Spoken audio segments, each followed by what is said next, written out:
আজ আমরা হৃদয়টি কোথায় এ বিষয় নিয়ে আলোচনা করব।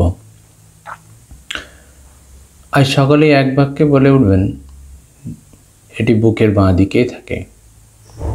আমরা অনুভব করি, আধ্যাত্মিক চেতনা জাগে, সহানুভূতি বা অপরের দুঃখ কষ্ট অনুভব করি। সকলেই বলে এটি হৃদয়ের অনুভূতি।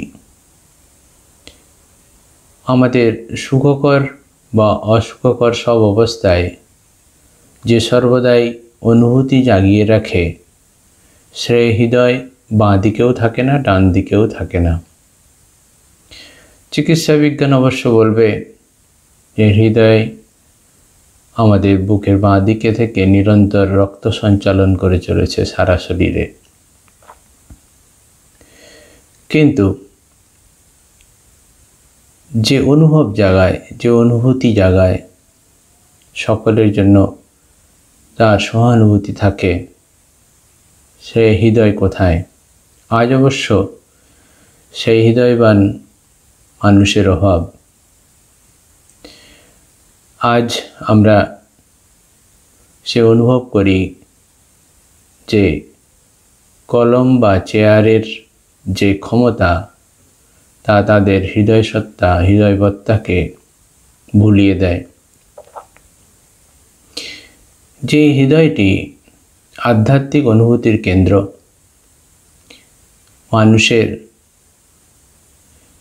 বুকের মাঝেই থাকে এবং নিরন্তর জীবাত্মা বা পরমাত্মার সঙ্গে একাত্ম অনুভব করার জন্য তার অনুভূতি জাগিয়ে রাখে।